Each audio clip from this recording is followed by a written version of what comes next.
Ang awiting ito ay alay ko para sa ating mga dakilang OFW.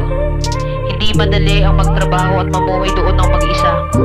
Kaya sana kahit wala tayong kailangan sa kanila, kamustahin natin sila. Kahit hindi natin kailangan ng pera, kamustahin natin sila.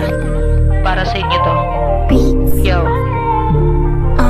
Buhay sa abroad, hindi yan madali. Di ka pa nagsisiguro kung buhay kang uuwi. Iniwan ng anak, pati na ang asawa. Titiisin lahat para lamang sa pamilya. Maaga kang babangon kahit kulang sa tulog. Kilos ka maghapon kain, wala sa hulog. Yung amo kong Arabo, kinukulong pangako. Lahat tinitiis ko kahit pa pagmamantrato. Galawan namin dito ay kayod kalabaw. Bawal kang magreklamo, bawal kang umayaw. Dahil merong pamilya dyan sa Pilipinas. Pag sindi ng sigarilyo lamang ang palipas oras. Ilang buwan na lang sabik ng umuwi. Kalungkutan pangungulila, mapapawi ng ngiti. Pasalubong ng tsokolate, ibibigay kay ate. Hanggang sa pag-uwi ko doon lang makakampante. Sa mahal kong asawa, kamusta ka na? Pasensya ka na kung yan lang naipadala. Susubukan kong bumawi, bukas makalawa. Trabaho ko na dito ay dalawa. Puyat, pagod, gutom. Yan ang tinitiis nila para sa inyo. Pahalagahan nyo.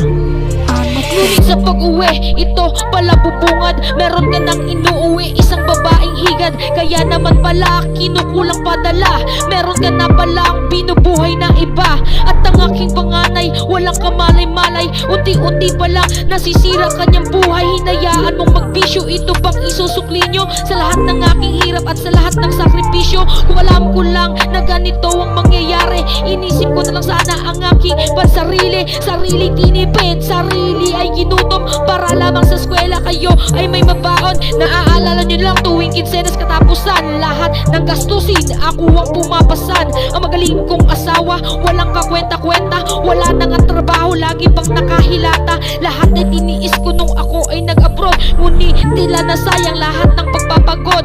Kilala nyo lang naman pag humihingi ng pera, pero pag wala na tila di nyo na ako kakilala. Yan ba talaga ngayon ang batayan ninyo ng respeto? Paggalang nyo'y nakadepende lamang sa sustento. Pero kahit ganun, tuloy pa rin sa laban. Lahat ay gagawin ko hanggang sa nang makayanan.